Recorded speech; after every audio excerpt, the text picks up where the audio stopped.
Let's look at the example of a waterfall with water pouring over a water wheel.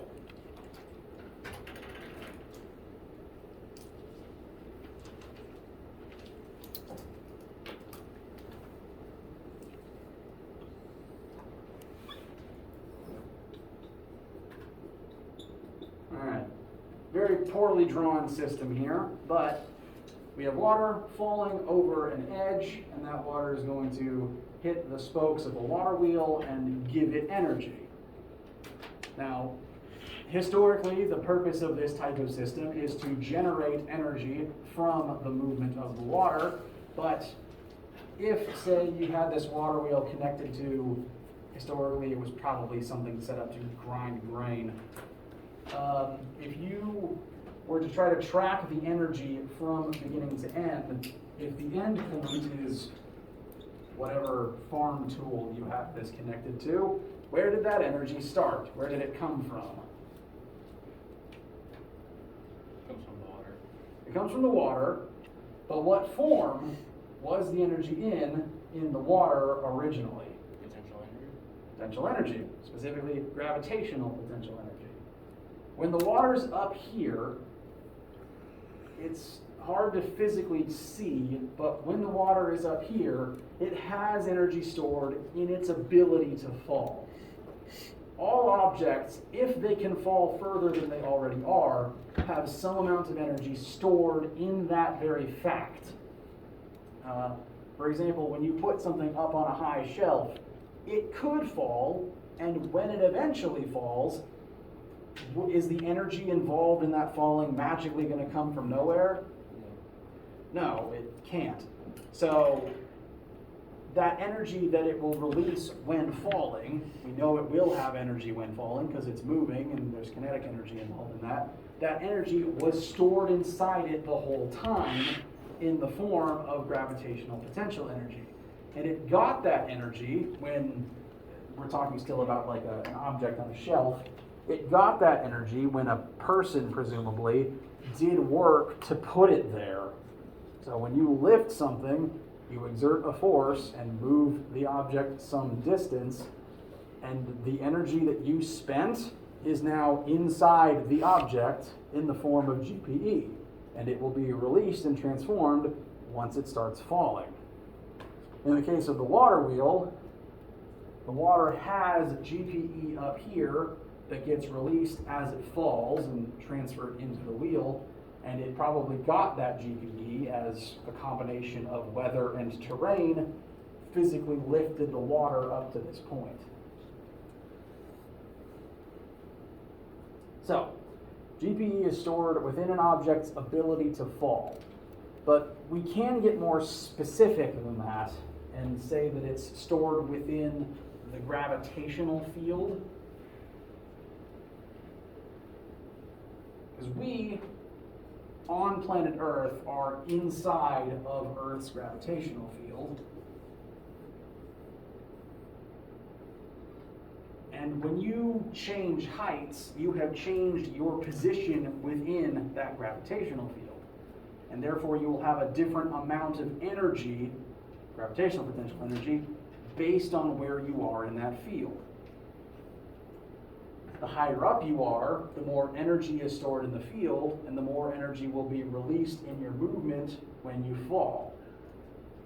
It's very similar, and I mean very, very similar, to force involved in and energy stored in a magnetic field as well, because gravity and magnetism are very, very similar in the way that they work.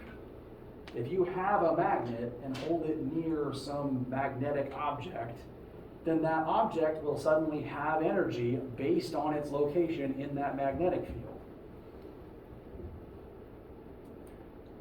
The one weird thing about gravity and magnetism is that they're kind of reversed, and scratch that. The weird thing about magnets is they have north and south. Gravity doesn't have that. But based on the object's location in the field, the energy level it has from that field changes. And changing your height for GPE is what affects that. It's what determines your location in the field. So that's the more academic answer. And the way that we calculate the GPE for any single object is multiply its mass in kilograms times 9.8 and then times your height based on whatever your frame of reference is. Yes? At this point, the G should be negative or positive. Positive. That is a good question. Thank you for asking. This is a weird formula in that we are using the number of 9.8, but we're kind of electively choosing to ignore that it points down. I suppose fundamentally there should probably be an absolute value somewhere in this formula, but I've never seen a publication actually put one there. So if you guys were to look it up on your own, I don't know if you would see it, but I feel there should be one there because, well, we probably do this just as a necessity of the math, because the higher you lift something, the more GPE it has. But if we kept 9.8 negative, then you would have increasingly negative GPE, which does not work with the rest of our math at all. So Newton and those that followed Newton have elected simply to make it positive when you plug it into this specific equation. And for consistency's sake, I'm probably going to list gravity as 9.8 down in most of my math from now on, and then we'll make it negative from there based on need and physical situation. Because sometimes if everything points down, it doesn't matter, and then there's this case where it doesn't matter. It is a weird situation though, so please feel free to continuously ask about that one. Just looking at the formula in general, the more mass something has, the more GPE will be stored in it at the same height. Say you drop a marble and an anvil from the same height, which one brings more energy to the collision with the floor? Anvil. Similarly, if you increase the height, you increase the GPE stored in the object. So compare what happens when you drop an anvil from 1 meter to dropping an anvil from 10 meters.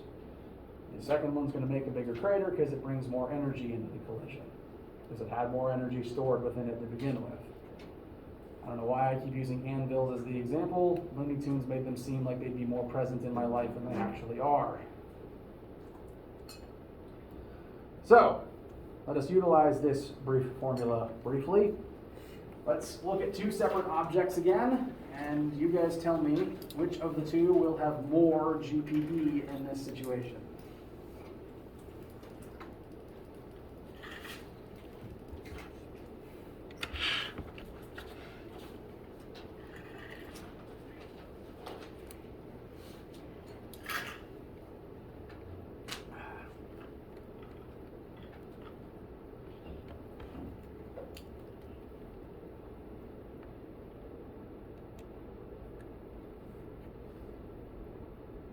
Are there any conversions that you guys have caught before you need to continue? What might those be?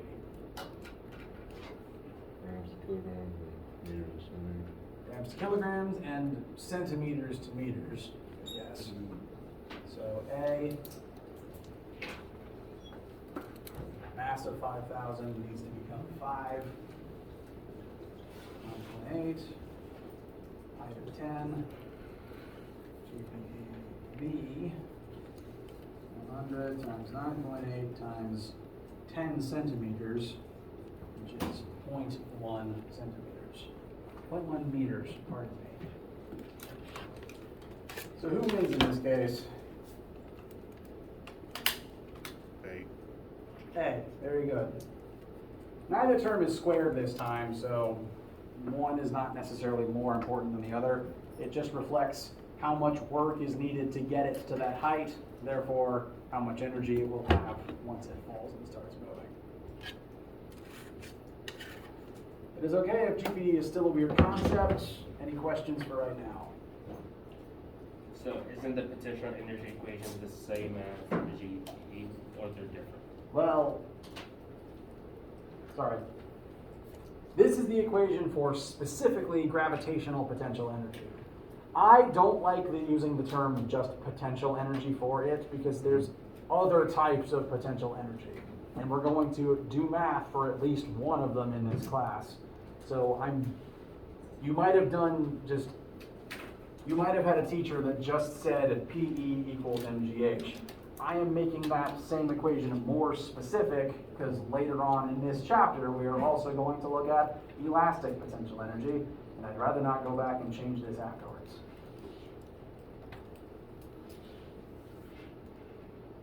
So if you've dealt with just PE equals mgh in the past, this is the same thing, I'm just making it more specific. Any questions? So elastic is another form of it. It is. I would list that here. Elastic is also a form of potential, and it is also a form of mechanical, since it involves the movement or potential movement of elastic objects. More on that next week, though. Right now, I'm going to call a quick break because I ran out of water, and that's a problem. So I'm going to go get more of that, and in a moment, we will begin looking at a situation where we have seen and observed and measured two types of energy. Now we can look at situations where the two convert into each other. So stay tuned for that. Feel free for water or bathroom if you need it.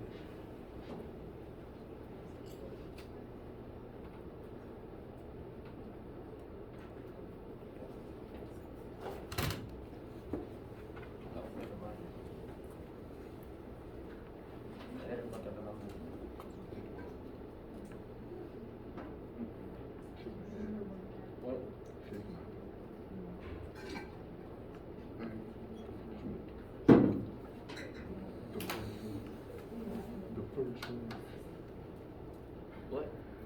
With the kinetic energy. Oh. I didn't see the 100. Which number did you thought it was? Did you think it was kings? Yeah, something like that. I didn't see it. I was focusing too much about the velocity. It's like I was comparing the velocity and the potential.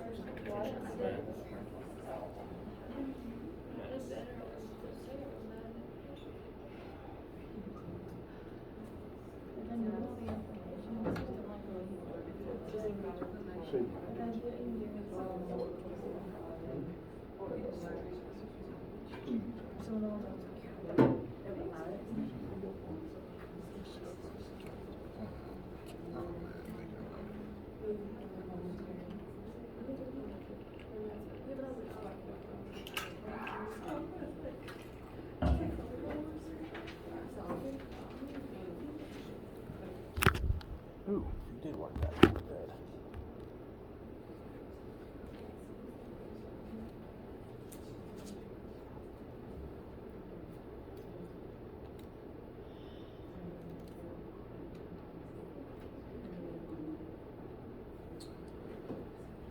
Anyone need anything before we start back? Questions, comments, etc.? All right. Now, we've already made reference to second law of thermodynamics, law of conservation of energy. Total of energy involved in anything, any system will remain the same. It'll just change forms and change states and change what object possesses it. That is always the case. But as this class is going to primarily examine mechanical situations and mechanical energy, we're going to not change the original law, but rather write a slightly different statement referring to the mechanical energy involved in an object at different points in a situation. So, the total mechanical energy that an object possesses at the beginning of a process will be equal to the total mechanical energy that that same object has at the end of that process, as long as no outside work is done on that object.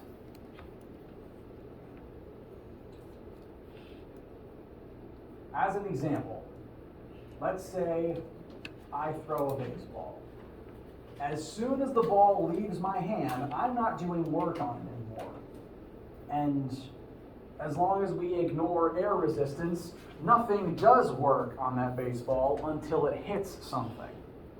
So, from this formula, we can conclude that the total mechanical energy that I impart into the baseball by throwing it will be the total mechanical energy level that it will have as long as it continues through the air before it hits something.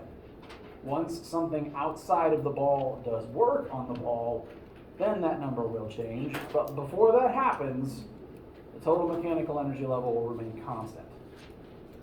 Now, what form that mechanical energy is in will change, but the total will remain the same. So we're taking the law of conservation of energy and sort of applying it to a specific situation. To utilize this principle, let's look at a specific situation. I don't recommend doing this, but let's examine the case of throwing a bowling ball straight upwards. We know the mass of this bowling ball, we know the thrown launch velocity of this bowling ball, and we are ultimately asked to what height will the ball rise.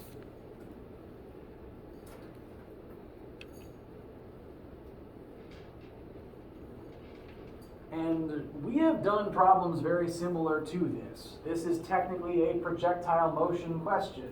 We've done this type of situation before using the Fantastic Four equations at the start of the class. But I want to show you guys how to do this by way of examining energy, because there's going to be some problems where you have to use energy to do that, and I want to make sure that you understand how that will work. Now, before we even do any math, let's sort of